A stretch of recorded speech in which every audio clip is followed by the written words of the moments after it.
मेरा नाम विकास है। लोग मुझे मजदूर विकास कहते थे और मैं कभी बुरा नहीं मानता था, क्योंकि मजदूर होना मेरे लिए शर्मिंदगी की बात नहीं, मेरी पहचान थी। मैं उन लोगों में से नहीं था जो सपने देखते हैं, बल्कि मैं उन लोगों में से था जो दूसरों के सपने पूरे करने के लिए ईंट, रेत, सीमेंट ढोकर अपनी कमर तोड़ते हैं। मेरे पापा भी यही करते थे, मजदूरी। जब मैं 7 साल का था तो वो बीमार रहने लगे। एक दिन वो काम पर नहीं गए और अगले दिन उनकी अर्थी हमारे घर से उठी। वो दिन है और आज का दिन। मुझे याद नहीं कि मैं कब बच्चा था, शायद मैं कभी था ही नहीं। अंतिम संस्कार वाले दिन मेरे कंधे पर पहली बार बोझ पड़ा था और फिर वो बोझ कभी उतरा ही नहीं। घर में 4 ही लोग रह गए थे, मेरी माँ, मेरी 2 छोटी बहनें और मैं। माँ ने रो रो कर आंखें सुजा ली, लेकिन ये आंसू हमारे किसी काम नहीं आए। बहनें छोटी थीं, कुछ समझ नहीं आता था कि क्या करें, कहाँ जाएं। एक दिन माँ ने मुझे गोद में बिठाया, मेरे सिर पर हाथ फेरा और कहा, अब तू ही अपनी बहनों का भाई भी है और पिता भी। बस वो दिन था। मैं स्कूल से निकल गया। मैट्रिक से पहले ही हाथ में बेलचा आ गया। दिन में मिट्टी खोदता, रात को मिट्टी की तरह बिस्तर पर गिर पड़ता। दूसरे लड़के जब अपनी किताबों की बातें करते तो मैं सोचता, काश मेरे हाथ में भी कलम होती। लेकिन मेरे हाथ में बेलचा था और जेब में एक पर्ची जिस पर ठेकेदार का फोन नंबर लिखा था। माँ को कई बार बुखार हो जाता, कभी कभी तो लगता जैसे वो हमें छोड़कर चली जाएंगी, लेकिन वो जमी रही। बस यही कहती, मेरी बच्चियों के हाथ पीले होने तक मैं जिंदा रहूंगी। और मैं चुपचाप सुन लेता, क्योंकि मेरे पास कहने को कुछ नहीं था। एक दिन एक रिश्तेदार ने कहा, विकास, तुम अब जवान हो गए हो, शादी कर लो। मैंने हंसकर कहा, शादी? घर में 3 वक्त की रोटी पूरी नहीं तो बीवी को कहाँ से खिलाऊंगा। लेकिन वक्त गुजरता गया और माँ को फिक्र होने लगी। उन्होंने एक लड़की देखी, साधारण सी, चुपचाप सी, जो हमारे जैसे ही किसी गरीब घर की बेटी थी। मैंने हाँ में सिर हिला दिया, दिल से नहीं, जिम्मेदारी से। शादी हो गई, छोटा सा प्रोग्राम, कुछ साधारण कपड़े और एक नई जिंदगी की शुरुआत। बीवी बहुत सब्र वाली थी। दिन भर मेरी माँ और बहनों के साथ घर का काम करती और कभी शिकायत नहीं करती। मैं कभी कभी सोचता, ऐसी औरत मुझे कैसे मिल गई। शायद मेरे पापा की दुआएं थी। गुजर बसर मुश्किल से होती थी। मैं इधर उधर मजदूरी करता, कभी दिहाड़ी मिलती, कभी नहीं। कई दिन खाली हाथ घर आता। माँ खामोशी से चूल्हा बंद कर देती। मेरी बीवी 2 रोटियां निकाल कर कहती, आप खा लो, मैं दोपहर में खा चुकी हूँ। मैं जानता था वो झूठ बोल रही है, लेकिन मैं चुप रहता था। मेरी बहनों की आंखों में सपने थे, लेकिन मैं उन सपनों की कीमत अदा नहीं कर सकता था। हर रोज उनकी नजरें मुझसे सवाल करती और मैं नजरें चुरा लेता। मुझे लगता था मैं सबका मुजरिम हूँ, हालांकि मैंने कभी कुछ गलत नहीं किया था, सिवाय गरीबी में पैदा होने के। कभी कभी रात को जब सब सो जाते, मैं चुपचाप आसमान की तरफ देखता और कहता, भगवान, मैं तुमसे कभी कुछ नहीं मांगता, लेकिन आज मांगता हूँ, बस थोड़ा सा सुकून दे दो। लेकिन चारों तरफ से सिर्फ खामोशी होती। अगले दिन फिर से मजदूरी पर निकल जाता। पत्नी को जब कभी देखता, वो घर के किसी कोने में बहनों के कपड़े सिल रही होती या माँ के पांव दबा रही होती। उसने कभी मुझसे जेवर या चूड़ी नहीं मांगी, सिर्फ एक बार कहा था, अगर भगवान हमें औलाद दे दे तो बस, फिर मुझे और कुछ नहीं चाहिए। मैंने सिर हिला दिया, जैसे उसकी बात सुन ली हो। लेकिन मेरे दिल में एक डर था, अगर भगवान ने हमें कभी औलाद नहीं दी तो क्या ये औरत फिर भी मेरे साथ रहेगी? लेकिन उसकी आंखों में जो यकीन था, वो मेरे सारे शक को चुप करा देता था। मेरे पास सपने नहीं थे, बस जिम्मेदारियां थीं। मैं खुद को दफन कर चुका था, एक ऐसे इंसान की तरह जो सांस तो ले रहा है लेकिन जिंदा नहीं है। कभी कभी मजदूरी के बाद जब तनख्वाह हाथ में आती तो मैं उसे घूर कर देखता और सोचता, क्या यही जिंदगी है, क्या यही मुकद्दर है? लेकिन मैंने हार नहीं मानी, ना अपनी माँ के लिए, ना बहनों के लिए और ना उस पत्नी के लिए जो हर रात मेरे इंतजार में दरवाजे पर बैठी होती थी और सुबह सबसे पहले मेरे कपड़े धोकर सूरज की पहली किरण में सुखाती थी। शादी को धीरे धीरे 2 साल गुजर गए। रिश्तेदारों की नजरें बदलने लगी। पहले पूछते थे, कुछ खुशखबरी है? अब कहते, कोई इलाज करवाया कि नहीं? एक दिन मोहल्ले की एक औरत ने मेरी पत्नी को ताने दे दिए, शायद तुम्हारे नसीब में माँ बनना लिखा ही नहीं है। मेरी पत्नी उस दिन रोई तो नहीं, लेकिन अगली सुबह उसने मुझसे कहा, विकास, कहीं से अच्छे डॉक्टर का पता करो, शायद इलाज से कुछ हो जाए। मैंने सिर हिला दिया। अगले हफ्ते शहर के एक मशहूर डॉक्टर के पास उसे लेकर गया। उन्होंने कुछ दवाइयाँ दी, मैंने कुछ रिपोर्ट्स वहीं पर लगवा दी। कुछ महीने गुजर गए, लेकिन कोई फर्क नहीं पड़ा। फिर किसी ने बताया एक दरबार लगता है जहाँ लोगों की प्रार्थनाएं कबूल होती हैं। हम वहां गए। मेरी पत्नी नंगे पांव चलकर वहां गई, अपना माथा दर पर टेका। जब वापस आए तो उसने कहा, ऐसा लग रहा है जैसे दिल हल्का हो गया है। मैंने बस इतना कहा, भगवान सब ठीक करेगा। फिर 4 साल बीत गए। चौथे साल में हम एक बड़े शहर के डॉक्टर के पास गए। उसने मेरी पत्नी का पूरा चेकअप किया। कई दिनों तक रिपोर्ट चलती रही।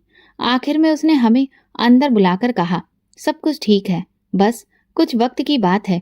हम उम्मीद लेकर वापस आ गए, लेकिन वो वक्त जैसे ठंडे लोहे की तरह रुक गया था। बीबी हर मोहल्ले के बच्चे से प्यार करती। अगर कोई बच्चा आता तो उसके हाथ में कुछ न कुछ पकड़ा देती थी। मैंने एक बार उसे बच्चों की किताबें खरीदते हुए देखा था। मैंने पूछा, ये किसके लिए? तो वो कहने लगी, ऐसे ही, शायद काम आ जाए। छठे साल में माँ की तबीयत काफी बिगड़ गई। मैं बहुत ज्यादा व्यस्त हो गया था। डॉक्टर, दवाइयाँ, अस्पताल।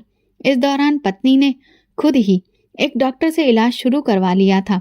जब मुझे पता चला तो मैंने गुस्से में कहा, तुम इतने लोगों से इलाज क्यों करवा रही हो?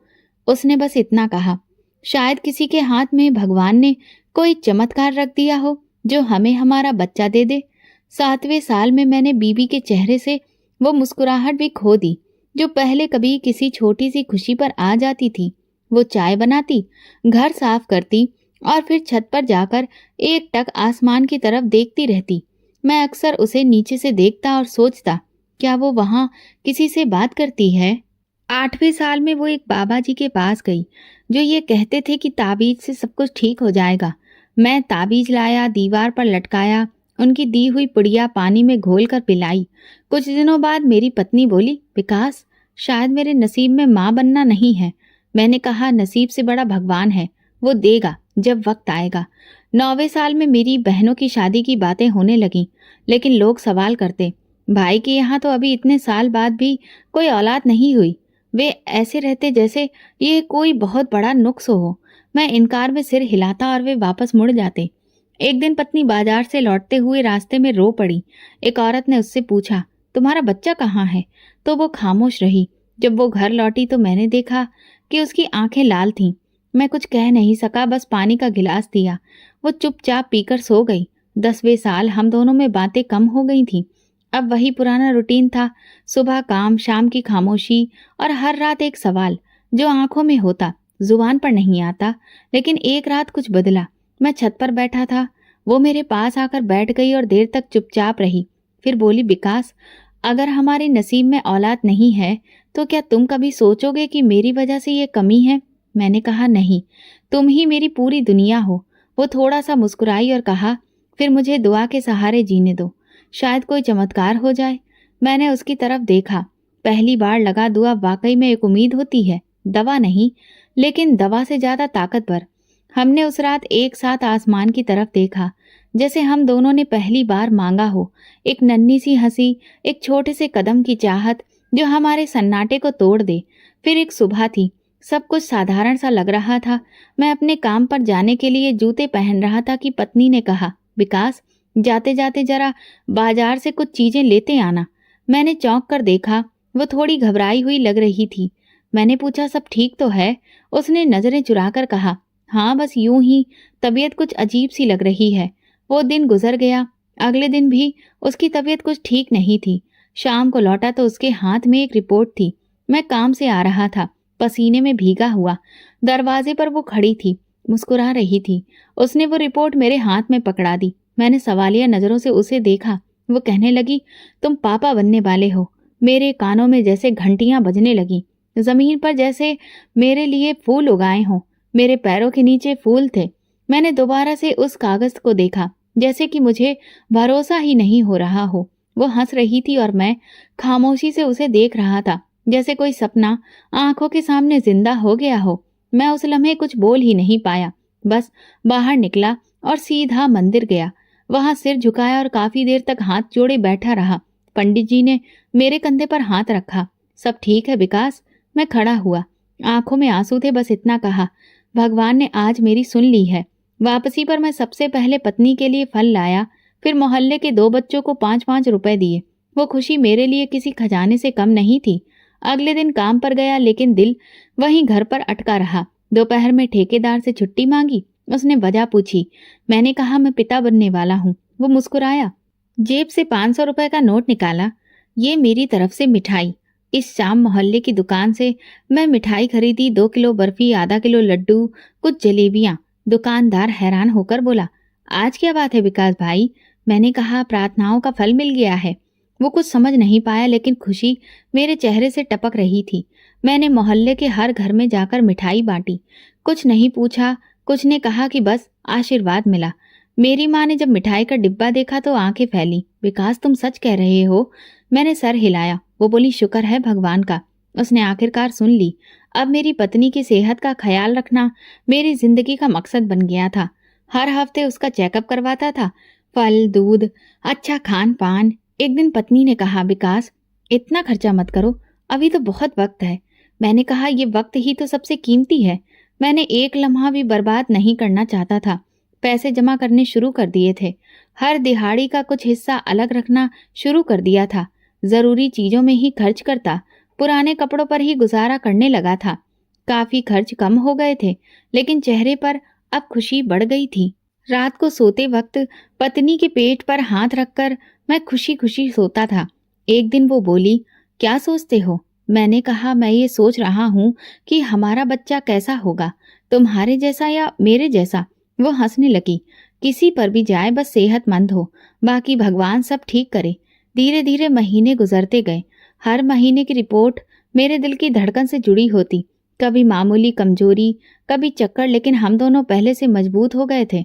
रिश्तेदार जो पहले ताने देते थे, अब बधाई देने आने लगे थे।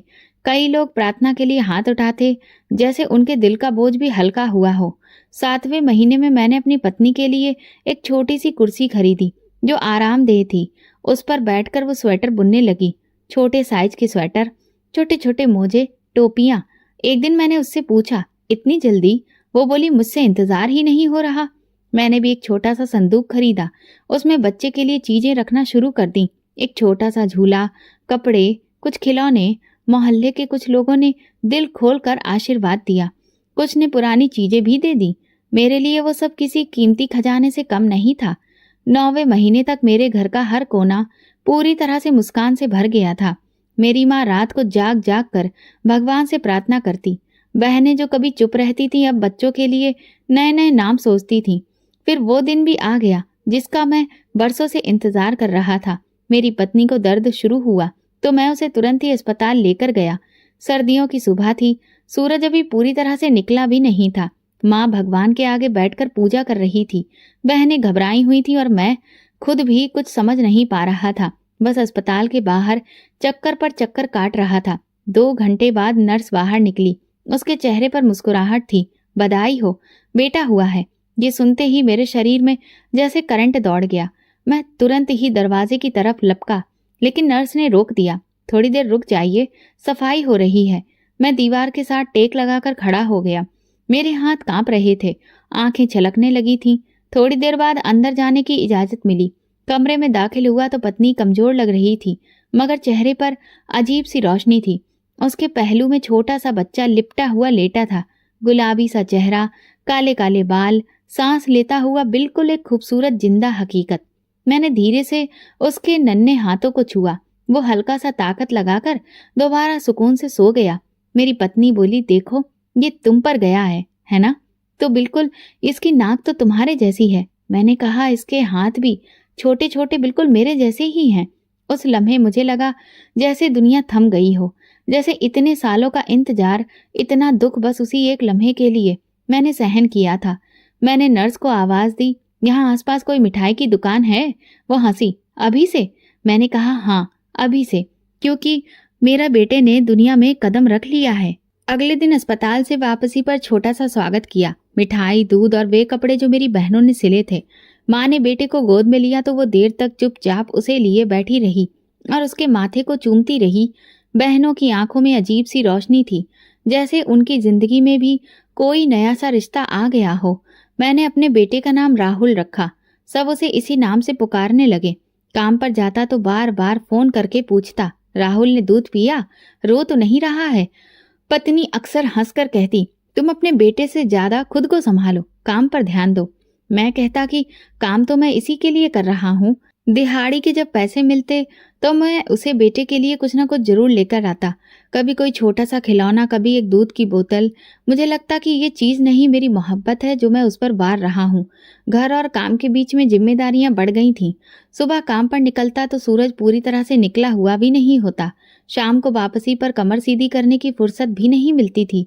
बीवी के लिए दवा, माँ के लिए दवाइयाँ, बहनों के लिए छोटा मोटा सामान, सब कुछ मेरी जेब और वक्त से बाहर था। लेकिन मैं कभी भी नहीं रुका। एक दिन मैंने बहनों को बात करते हुए सुना, हमारी उम्र निकलती जा रही है, विकास भैया के बस में हो तो हमारी शादी भी हो जाए। माँ चुपचाप बैठी थी, शायद उनके दिल में बहुत कुछ था लेकिन जुबान पर नहीं। रात को जब अपनी पत्नी से बात की तो वो कहने लगी, अपने बच्चे के बाद हमें उनके लिए भी सोचना होगा, वरना उनके मन में खटास आ जाएगी। अगले दिन मैंने बहनों की शादी के लिए अलग से पैसे जमा करने शुरू कर दिए, लेकिन दवाओं, बच्चों के खर्च, राशन, सब कुछ तो पहले से ही मुश्किल से पूरा हो पा रहा था। मैंने फिर कुछ और अलग से काम करने शुरू किए। हफ्ते में 2 दिन रात की मजदूरी, इतवार को छोटे मोटे काम। बस यही उम्मीद थी कि जल्दी ही कुछ बंदोबस्त हो जाएगा। मुन्ना मेरा 6 महीने का हो गया था और मैं ये देखकर हैरान होता था कि वक्त कैसे पंख लगाकर निकल गया। वो मुस्कुराने लगा था, उंगली पकड़कर हल्की हल्की आवाजें निकालता। उसकी एक मुस्कान मेरी सारी थकान को उतार देती थी। एक दिन जब मैं घर आया तो देखा बहनें एक कोने में बैठी रो रही थीं। माँ ने बताया किसी ने उनका रिश्ता देखने से इनकार कर दिया। कह दिया कि माँ बीमार है और भाई पर तो बहुत जिम्मेदारी है, बीवी और बच्चा तो पहले से ही है। मैं चुप हो गया, कुछ कहने के लिए था ही नहीं। उसी रात मुझे नींद नहीं आई, लेकिन सुबह राहुल की हंसी सुनकर लगा जैसे भगवान कह रहा हो कि हिम्मत ना हारो, अभी तो बहुत कुछ बाकी है। राहुल की 5वीं सालगिरह बहुत साधारण थी। ना कोई जश्न, ना मेहमानों की कतार, बस मैं, बीबी, माँ और 2 बहनें। छोटा सा केक काटा। राहुल ने पहली बार अपनी मोमबत्तियां खुद बुझाईं। तालियां बजी, हमने दुआएं की और उसकी हंसी से घर का हर कोना रोशन हो गया। फिर जैसे एक धुंध आ गई। कुछ दिन बाद राहुल ने रात को खांसी की शिकायत की। मैंने सोचा मौसम बदला है, बच्चे के साथ अक्सर ऐसा हो ही जाता है। पत्नी ने उसका बुखार चेक किया, हल्का था। हमने उसे नीम के पत्तों की भाप दी। ये पुराना नुस्खा है जिसने कई बार काम दिखाया था। अगली सुबह बुखार तेज हो गया था, सांस भी फूली फूली सी थी। मैं उसे पास वाले क्लिनिक में लेकर गया। डॉक्टर ने कहा छोटा मोटा वायरस है, मैं दवा दे रहा हूँ, 2 दिन में फर्क पता चल जाएगा। 2 दिन गुजर गए, फर्क नहीं आया। तीसरी रात राहुल की सांसें तेज हो गईं। पत्नी चीखने चिल्लाने लगी, विकास ये सांस नहीं ले पा रहा है। मैं हड़बड़ाकर उठ बैठा, उसे गोद में उठाए रात के अंधेरे में फिर से क्लिनिक की तरफ दौड़ पड़ा। डॉक्टर ने नेबुलाइजर लगाया। कुछ देर के बाद सांस में थोड़ा सुकून आया। मैंने पूछा, क्या ये साधारण जुकाम बुखार है? वो बोला, लगता तो वैसा ही है, मगर थोड़ा सावधानी रखें। अगर फिर से ऐसा हो तो किसी बड़े अस्पताल में लेकर जाएं। मैंने सर हिलाया, लेकिन दिल में कुछ टूटने लगा था। कुछ दिन तो सुकून से गुजरे। राहुल फिर से हंसने लगा, थोड़ा दौड़ने लगा, लेकिन अब वो पहले जैसी बात नहीं रही। पत्नी बार बार कहती, विकास ये पहले जैसा नहीं रहा। मैं उसे तसल्ली देता, बुखार आने के बाद शरीर में कमजोरी आ जाती है, दवा धीरे धीरे असर कर रही होगी। फिर 1 हफ्ते बाद स्कूल से फोन आया, आपका बच्चा क्लास में बेहोश हो गया है, तुरंत आ जाइए। मैं दौड़कर पहुंचा। मुन्ना के चेहरे पर लालामी थी, पसीना इतना जैसे वो भाग कर आया हो। मैं उसे गोद में उठा लाया। वो आंखें आधी खोलकर कहने लगा, पापा सांस नहीं आ रही। मैं उसे सीधा अस्पताल ले गया, जो थोड़ा अच्छा था। वहां एक नौजवान डॉक्टर ने चेकअप किया, कुछ टेस्ट लिखे और कहा, फिलहाल सांस की नलियों में कुछ दिक्कत लग रही है, दवा दी है, कुछ दिनों में ये बेहतर हो जाएगा। मैं देर तक चुप बैठा रहा। बीवी मेरे करीब आई और राहुल को देखकर कहने लगी, ये पहले जैसा क्यों नहीं लगता? पहले तो ये हर वक्त बोलता था, खेलता था, लेकिन अब तो बस हर वक्त लेटा रहता है। मैंने अपनी पत्नी की बात का कोई जवाब नहीं दिया, बस राहुल के सिर पर हाथ रखा। वो आधी नींद में कुछ बड़बड़ा रहा था। इसके बाद मैंने हर करीबी डॉक्टर का दरवाजा खटखटाया। हर कोई नई दवा, नया नुस्खा देता। मैं दवाओं का थैला घर लेकर आता और हर बार पत्नी सवाल करती, क्या इस बार ये दवा काम करेगी? मैं थकने लगा था, काम पर ध्यान नहीं जाता था। मन में बस एक ही ख्याल आता, मेरे बच्चे को क्या हो रहा है? वो दिन ब दिन कमजोर हो रहा था। उसे गोद में उठाना पहले खेल जैसा होता था, अब बोझ लगने लगा था। उसकी टांगें झूलने लगती थीं, बाजू पतले होते जा रहे थे। एक दिन पत्नी ने कहा, विकास, अब हमें बड़े अस्पताल में क्यों नहीं जा रहे हैं? तुम देख रहे हो कि यहाँ के इलाज से कुछ भी नहीं हो रहा। मैं खामोश रहा। जब मेरे पास इतना कुछ भी नहीं था तो प्राइवेट अस्पताल में जाने का मतलब था हजारों रुपए, और मेरे पास तो सिर्फ थोड़े पैसे थे। लेकिन अगली ही सुबह वही हुआ जिसने मेरे पैरों तले की जमीन खींच ली। राहुल को अचानक बहुत तेज बुखार आया। उसकी सांस उखड़ गई और वो इतना कमजोर हो चुका था कि सीधे बैठने की ताकत भी नहीं रही थी। पत्नी ने कपड़े बदलते हुए चिल्लाना शुरू किया, विकास, ये क्या हो रहा है? ये तो 2 कदम भी नहीं चल पा रहा। मैंने उसी वक्त फैसला किया, कुछ भी हो उसे शहर के बड़े अस्पताल लेकर जाना है।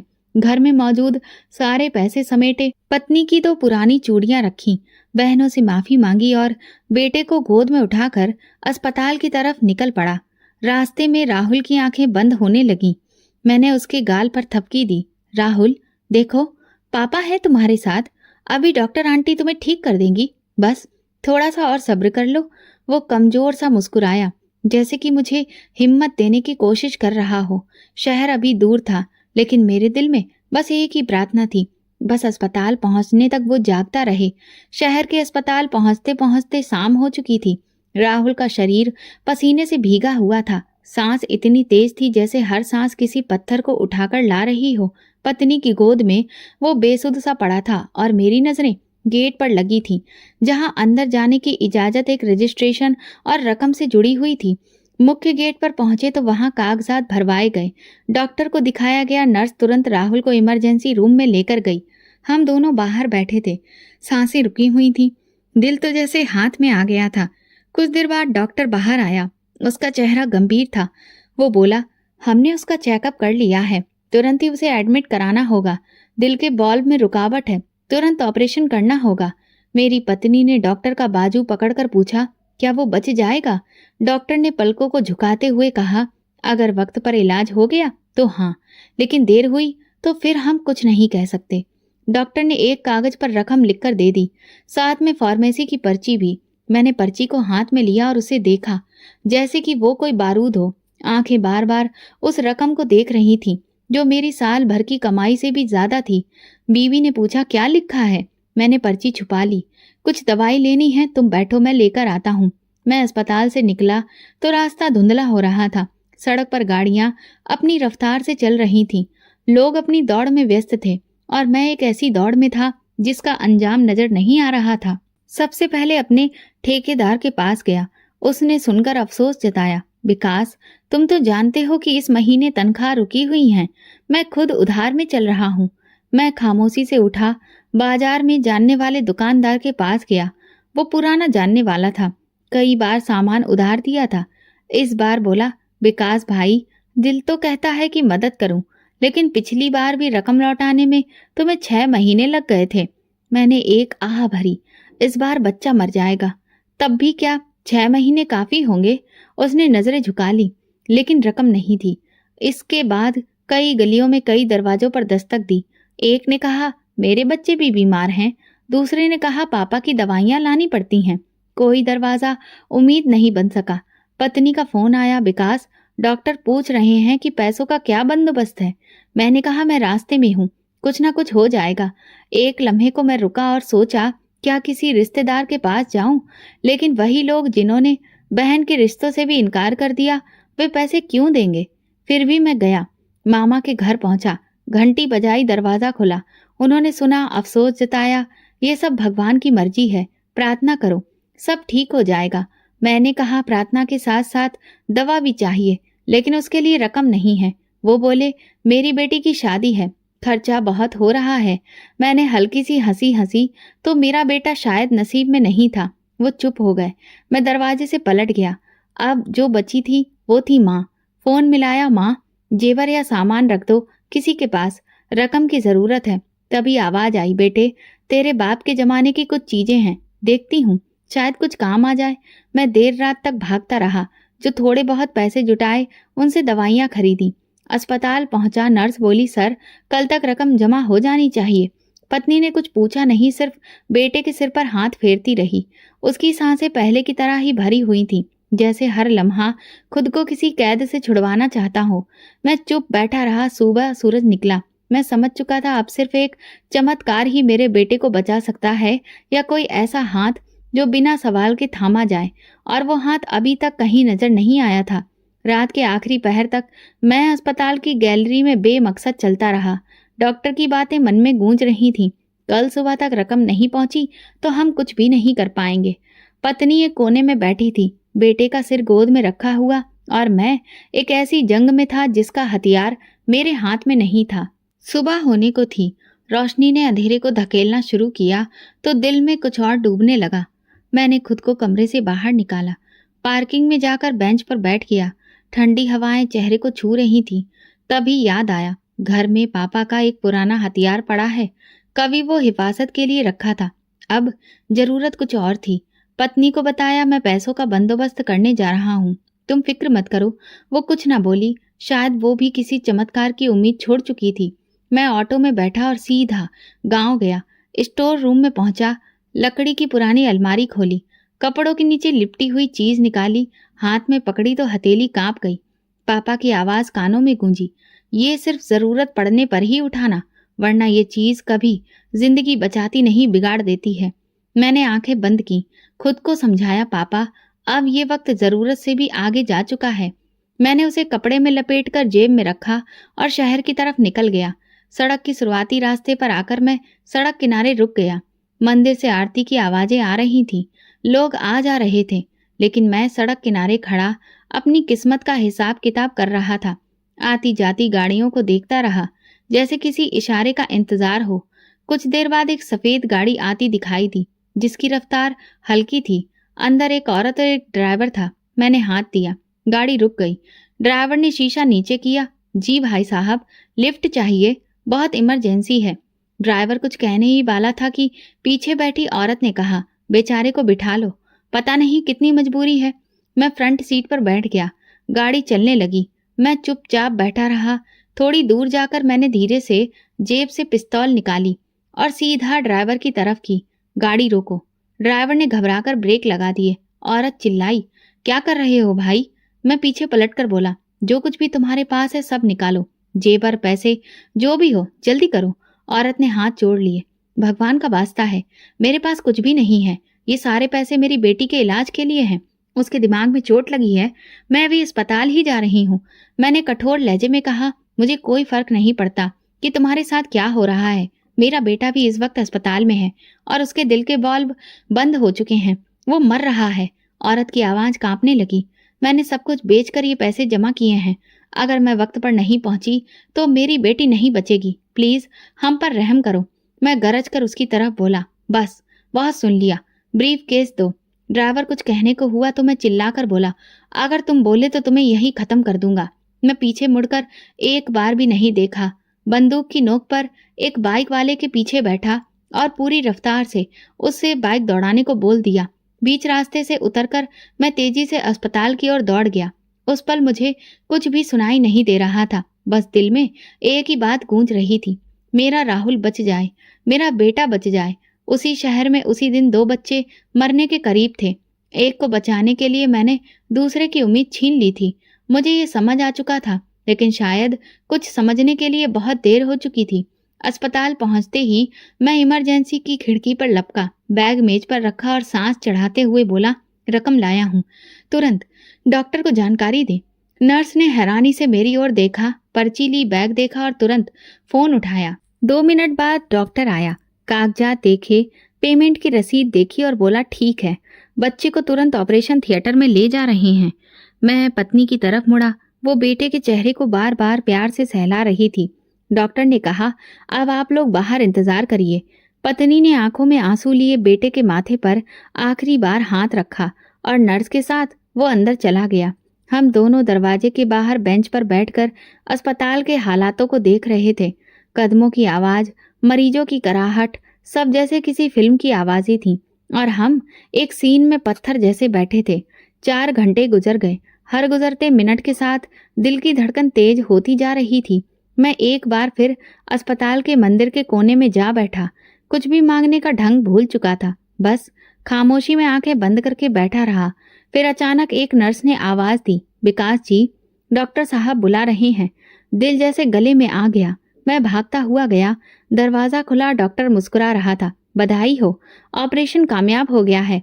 अब बस कुछ दिन आईसीयू में रहकर बच्चे को पूरी तरह आराम देना है। मैं बिना पलक झपकाए बस देखता रहा। शब्द गले में अटक गए थे। पत्नी पीछे आ गई, डॉक्टर की बात सुनी और वो तुरंत ही भगवान को धन्यवाद देने लगी। हमारी सारी दुनिया एक खबर में लिपटी हुई थी, बेटा बच गया था। अगले कुछ घंटे मैं कमरे के बाहर लोगों से मिलता रहा, पत्नी को तसल्ली देता रहा और भगवान का शुक्रिया अदा करता रहा। दिल चाहता था कुछ ऐसा करूं कि ये खुशी किसी और को भी मिल जाए। दोपहर में अस्पताल के पास की मिठाई की दुकान से 5 किलो मिठाई ली। वापसी में रास्ते में हर राहगीर को आवाज दी, मिठाई लीजिए, मेरा बेटा बच गया है, दुआएं दीजिए। डॉक्टर से नर्स, सफाई वाला, गार्ड, सबको मिठाई दी। अस्पताल के वार्ड में कुछ मरीजों के तीमारदारों को भी दी। सब हैरान होकर पूछ रहे थे, क्या हुआ? मैं कहता, बस जिंदगी वापस मिल गई, दुआ कीजिएगा। पत्नी ने धीरे से कहा, इतनी मिठाई बांट रहे हो, पैसे कहाँ से आए? मैंने नजर चुराई। एक दोस्त ने मदद की, बहुत अच्छा इंसान है। उसने शुक्रिया अदा किया। भगवान ऐसा दोस्त सबको दे। बेटे को आईसीयू से निकालकर वार्ड में शिफ्ट कर दिया गया था। अब वो धीरे धीरे बेहतर हो रहा था। चेहरे पर थोड़ी सी रौनक वापस आ गई थी। मैं उसके पास बैठा रहा, उंगली थाम कर।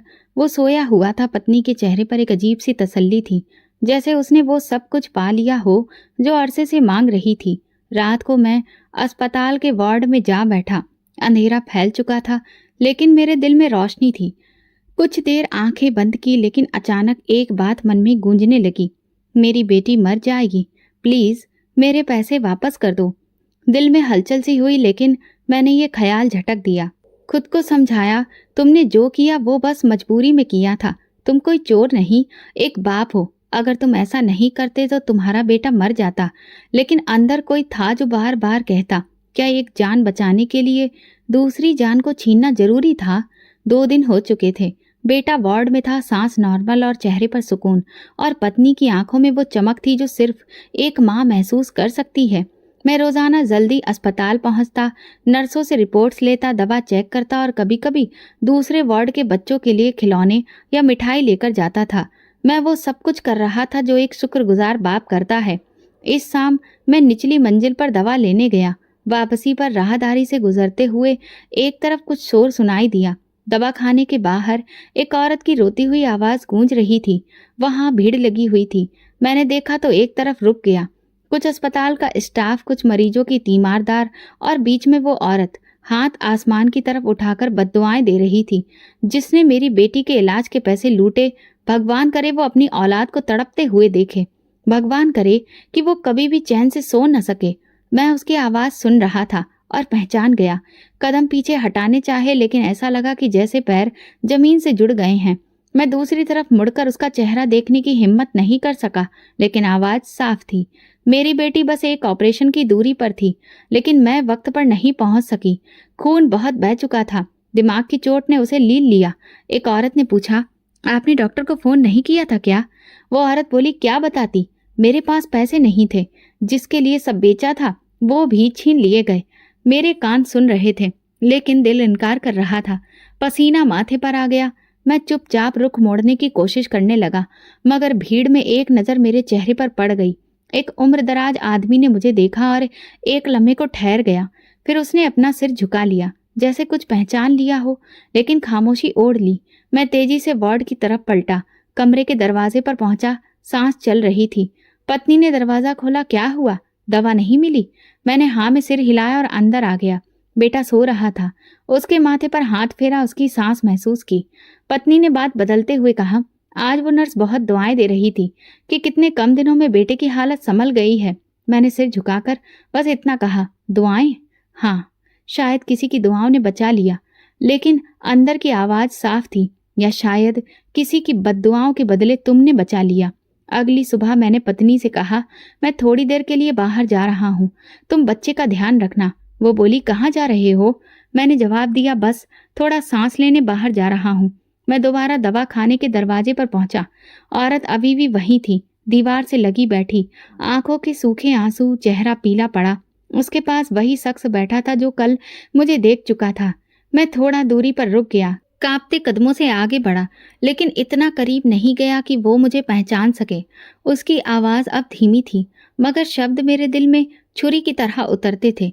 मेरी बेटी सिर्फ 9 साल की थी, जिंदगी से भरपूर, सिर्फ एक मौका चाहिए था, लेकिन किसी ने उसे वो भी छीन लिया। उसके पति ने नरमी से कहा, बस करो, जो होना था वो हो गया, अब सब्र करना है। वो रो पड़ी, सब्र कैसे करूं? जिसने हमें लूटा, क्या उसे कभी अपने किए पर शर्मिंदगी होगी? मेरा दिल दहल गया। मैं वहां से हट गया। अस्पताल के पिछले हिस्से में जाकर दीवार से टेक लगा ली। मेरी सांसें फट रही थीं और ज़मीर एक एक लम्हा याद दिला रहा था, वो ठीक है। वो ब्रीफकेस, वो आंखों की प्रार्थना और मेरी बेबसी। मैंने खुद से सवाल किया, क्या मैंने अपने राहुल को बचा लिया या फिर एक माँ से उसका बच्चा छीनकर अपनी औलाद को खरीद लिया? कुछ देर वहीं बैठा रहा, फिर मैंने जेब से वो पर्ची निकाली जो डॉक्टर ने ऑपरेशन से पहले दी थी। उस पर लिखा था, जिंदगी बचाने के लिए फौरन पैसों की जरूरत है। और मेरे दिल में एक आवाज गूंजी, कभी कभी किसी की जिंदगी बचाने के लिए जो रास्ता हम चुनते हैं, वही किसी और की जिंदगी को छीन लेता है। उस दिन अस्पताल से घर वापसी पर मैं बदला हुआ था। राहुल अभी भी मेरी आंखों का तारा था, लेकिन अब उसकी हर सांस मुझे याद दिलाती थी कि एक और बच्ची आज इस सांस से महरूम है। मैंने उसी रात फैसला कर लिया था और अब उस औरत का सामना बहुत मुश्किल हो गया था। मुन्ने को वार्ड में 3 दिन हो चुके थे और वो हल्की आवाज में बातें भी करने लगा था।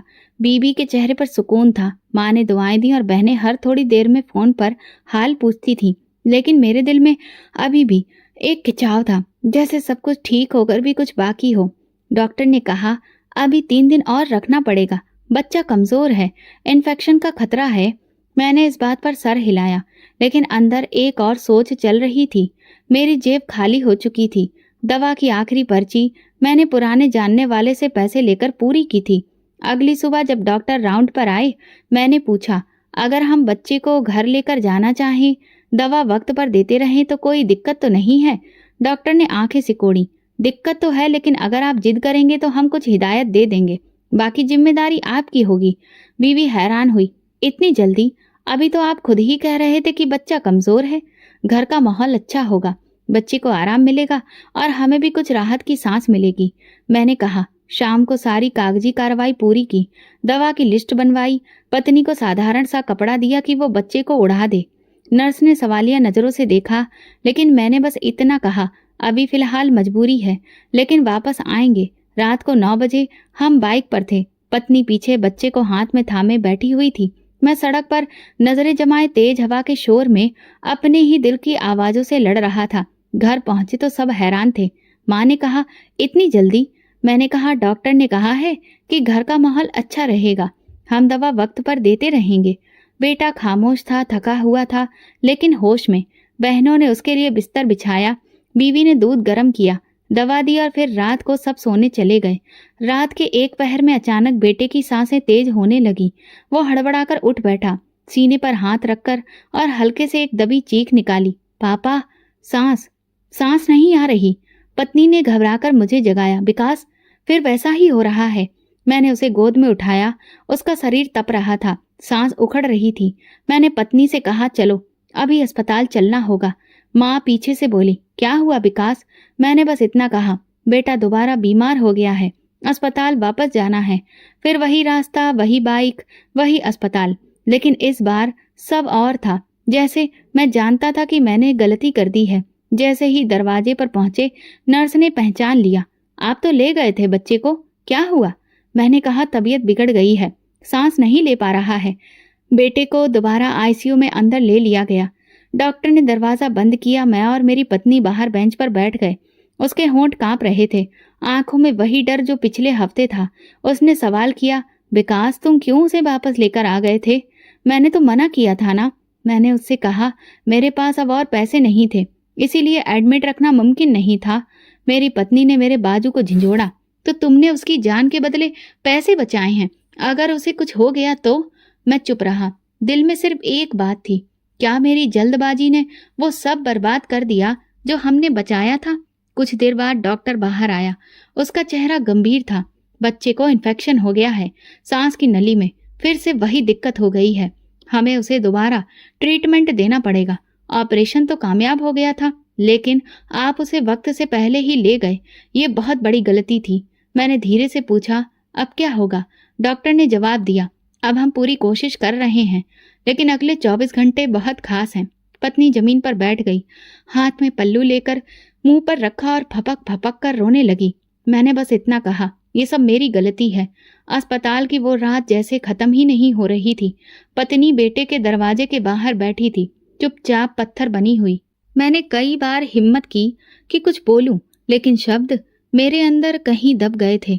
डॉक्टर ने कह दिया था कि हालत नाजुक है और दुआ के सिवा अब कुछ भी नहीं बचा था। कमरे से बाहर आया तो बेमकसद चल रहा था। नर्सों की कदमों की आवाजें, इमरजेंसी की घंटियां, स्टाफ की आवाजें, सब कुछ एक नज़ारे में था। सामने सिर्फ एक चेहरा बार बार आ रहा था, उस औरत का जो दवा खाने के बाहर अपनी बेटी की मौत पर बद्दुआ दे रही थी। सुबह मैंने फैसला कर लिया था। मैं अस्पताल के मरीज के नाम से फाइल निकलवाई और पता भी पता कर लिया, जो कि अस्पताल से बस कुछ ही दूरी पर था। मैंने अपनी पत्नी को कुछ भी नहीं बताया, बस इतना कहा कि मैं डॉक्टर के पास जा रहा हूँ, तुम बस बेटे का ख्याल रखना। बस्ती में पहुंचा तो वहां हवा खामोश थी। गली के आखिरी में छोटा सा ऐसा घर था जहां बाहर जूते बिखरे हुए थे। अंदर से रोने की दबी दबी आवाज आ रही थी। दरवाजे पर 3 बार दस्तक दी। कुछ देर बाद एक आदमी दरवाजे पर आया, जिसके चेहरे पर चोटों के निशान थे। जी, कौन? मैंने झिझकते हुए कहा, मुझे बात करनी है आपकी पत्नी से। मैं वही हूँ जिसने उस दिन पैसे छीने थे। चेहरे पर हैरत, फिर पहचान, फिर गुस्सा उभरा। उसने एक कदम पीछे लिया, शायद अंदर आवाज देने के लिए। मैं जल्दी से बोला, मैं यहाँ माफी मांगने आया हूँ। इससे पहले कि वो कुछ बोलता, वही औरत पीछे से आ गई, आंखें लाल और चेहरा बेजान। जैसे ही उसने मेरी आवाज सुनी, झपट कर मेरे गिरेबान को पकड़ लिया। तू था वो, तू था जिसने मेरी बेटी की जान ले ली। मैंने अपने दोनों हाथ जोड़ लिए। हाँ, मैं ही था, पर मैं मजबूर था। मेरा बेटा मर रहा था। मैंने गलत किया, लेकिन आपका दुख देखकर मेरे अंदर सब कुछ खत्म हो चुका है। वो दहाड़ मार मार कर रोने लगी। मेरी बच्ची सिर्फ 9 साल की थी। तुमने मुझे उससे छीन लिया। उसके लिए मैंने सब कुछ बेचा था। क्या वो तुम्हारी मजबूरी से कम थी? मैंने नजरें झुका ली। नहीं, वो भी उतनी ही कीमती थी जितनी मेरे बेटे की जान। मुझे कोई भी अधिकार नहीं था, मैं जानता हूँ, लेकिन मैं अब इस बोझ के साथ नहीं जी सकता। उसके पति ने आगे बढ़कर उसके हाथों से मेरा गिरेबान छुड़वाया। तुम अब कुछ भी कर लो, लेकिन अब हमारी बेटी वापस नहीं आ सकती। लेकिन अगर ये सच है कि तुम पछता रहे हो, तो तुम्हें माफी भी मांगनी होगी और हिसाब भी पूरा करना होगा। मैंने सर हिलाया। मैं अपना घर बेच दूंगा, किराए के मकान में रह लूंगा, पर आपकी रकम पूरी वापस करूंगा, एक एक पैसा लौटा दूंगा। औरत ने मेरा चेहरा भरकर देखा, फिर नीचे बैठ गई। कुछ लम्हे खामोश रही, फिर बोली, तुम जानते हो तुमने क्या किया? तुमने हमें जीते जी मार दिया है। मैंने धीरे से कहा, अब मेरी जिंदगी भी वही है। मेरे बेटे की सांस उसी वक्त में अटक गई थी जब मैंने वो रकम छीनी थी। उसके पति ने कहा, हो सकता है यह हमारे भगवान की तरफ से एक आजमाइश थी। हमने सब कुछ खो दिया और शायद भगवान ने तुम्हें भी एक सबक दिया है। मैंने ब्रीफ केस से जितने पैसे बाकी थे वो निकाले और आगे बढ़ा। ये अभी के हैं, बाकी जैसे जैसे मुमकिन होगा दूंगा। औरत ने वो पैसे नहीं लिए, बस इतना कहा, इसे बच्चे के लिए रखना जिसे तुमने बचाया। मैं तुम्हें माफ करती हूँ, पर अगर तुम वादे से पलटे तो मेरा दिल कभी तुम्हें माफ नहीं करेगा। मैंने सर झुकाकर जमीन को देखा, फिर उनके पैरों को। शुक्रिया, आपने मेरे बच्चे को माफ कर दिया। मुझे तो शायद जिंदगी भर खुद को माफ करना नहीं आएगा। वापसी पर दिल में एक हल्कापन था। मैं जानता था सफर खत्म नहीं हुआ, बल्कि हिसाब का वक्त अब शुरू हुआ था। अस्पताल वापस पहुंचा तो पत्नी बाहर बैठी मिली। मेरे चेहरे पर नजर पड़ी तो बोली, कहाँ गए थे? मैंने सिर्फ इतना कहा, माफी लेने। पत्नी ने बच्चों के कमरे की तरफ इशारा किया। जाकर देखा, वो सो रहा है, लेकिन सांस मामूली है। डॉक्टर कह रहा है एक बार फिर चेकअप के बाद देखने पर पता चलेगा कि कितनी जान बाकी है। मैं दरवाजे पर खड़ा रहा। सांसों की आवाज आ रही थी, लेकिन मेरे दिल में सिर्फ एक प्रार्थना थी, भगवान, अब अगर सजा देनी है तो मुझे देना, बच्चे को नहीं। सुबह सूरज निकला, मुझे तो अस्पताल के कमरे में सिर्फ खामोशी सुनाई दी। पत्नी कुर्सी पर सर झुकाए बैठी थी। डॉक्टर धीरे से अंदर आया, बच्चे की नब्ज चेक की, ऑक्सीजन लेवल देखा और कुछ देर बाद सर हिला दिया। पत्नी ने डॉक्टर की आंखें देखकर सब समझ लिया। उसने बेटे के सीने पर हाथ रखा, फिर पत्थर हो गई। मैं वहीं दरवाजे के पास खड़ा था, जैसे जमीन रुक गई थी। कदम आगे नहीं बढ़े। डॉक्टर मेरे पास आया। हमने पूरी कोशिश की, लेकिन इसकी सांस बहुत कमजोर हो चुकी थी। दिल ने जवाब दे दिया। मेरी आंखें खाली थीं। मैं दरवाजे के कोने पर बैठ गया, कमर दीवार से लगा ली और गर्दन नीचे गिरा दी। पत्नी रोते हुए बेटे को सीने से लगाए थी। नर्स आगे बढ़ी, उसके हाथों से बच्चा लिया, चादर में लपेटा और वार्ड से बाहर निकल गई। अगले कुछ घंटे धुंधले थे। कागजी कार्रवाई, कफन, दफन, सब कुछ जैसे किसी और के लिए हो रहा था। अंतिम यात्रा में मोहल्ले के कुछ लोग आए, 2 रिश्तेदार भी। जब मिट्टी डाल रहे थे तो एक मुट्ठी दिल पर चोट कर रही थी। मुझे लग रहा था जैसे मिट्टी मेरी छाती पर पड़ रही हो।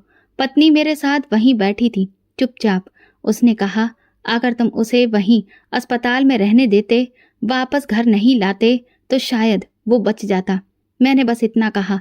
अगर मैं कभी उसे लेकर गया ही ना होता, शायद तब भी वो बच जाता। वो बोली, नहीं, अगर तुमने वो पैसे ना लिए होते तो शायद किसी और की बेटी बच जाती।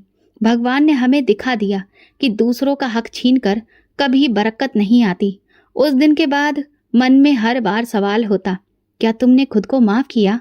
मैंने कभी भी पत्नी से दोबारा इस वाकये का जिक्र नहीं किया, ना उस औरत का, ना उसकी बेटी का, ना अस्पताल के दवा खाने का। लेकिन मेरे अंदर वो चीखें अभी भी गूंजती हैं। कभी कभी बाजार में कोई लड़की नजर आती तो मैं रुक कर उसकी माँ को देखता। दिल कहता शायद वही हो, लेकिन हर बार कोई और निकलता और मैं खाली दिल के साथ आगे बढ़ जाता। एक दिन एक पुराना जानने वाला मिला। उसने बताया कि वो इंसान जिसकी बेटी की मौत हुई थी, अब दूसरे शहर चला गया है। उसका छोटा सा कारोबार है। मैंने उसका पता मांगा, लेकिन उसके पास नहीं था। तब से अब तक हर दूसरे महीने मैं उस शहर जाता हूँ, उसे बाजारों में ढूंढता हूँ, अस्पतालों में पूछता हूँ, कभी इस उम्मीद पर कि कोई निशान मिल जाए। मेरे पास जो पैसे होते हैं, जो मैंने बचाए हैं, वही मेरी असली जिंदगी है। लोग कहते हैं मैं बदल गया हूँ, कोई कहता है खामोश हो गया हूँ, लेकिन सच ये है मैं सिर्फ माफी में लगा हूँ। पत्नी कभी कभार पूछती है, क्या तुम अभी भी उसके बारे में सोचते हो? मैं कहता हूँ जब तक सांस बाकी है तब तक सोचना बाकी है। और आज जब आप ये कहानी सुन रहे हैं तो ये सिर्फ मेरी कहानी नहीं, ये मेरे ज़मीर की आवाज़ है। भगवान ने मुझे माफ़ कर दिया या नहीं, मैं ये नहीं जानता, लेकिन मैं तब तक चैन से नहीं सो सकूंगा जब तक उसका हक वापस नहीं कर दूं। अपने फ़ायदे के लिए किसी मजलूम का हक छीनना कभी सुकून नहीं दे सकता। तो दोस्तों, अगर आपको हमारी कहानी पसंद आई हो तो कमेंट करके ज़रूर बताएं। वीडियो को लाइक करें और ज़्यादा से ज़्यादा शेयर करें। अगर आप चैनल पर नए हैं तो सब्सक्राइब ज़रूर करें और नोटिफिकेशन बेल दबाएं ताकि अगली अपडेट सबसे पहले आपको मिले। धन्यवाद।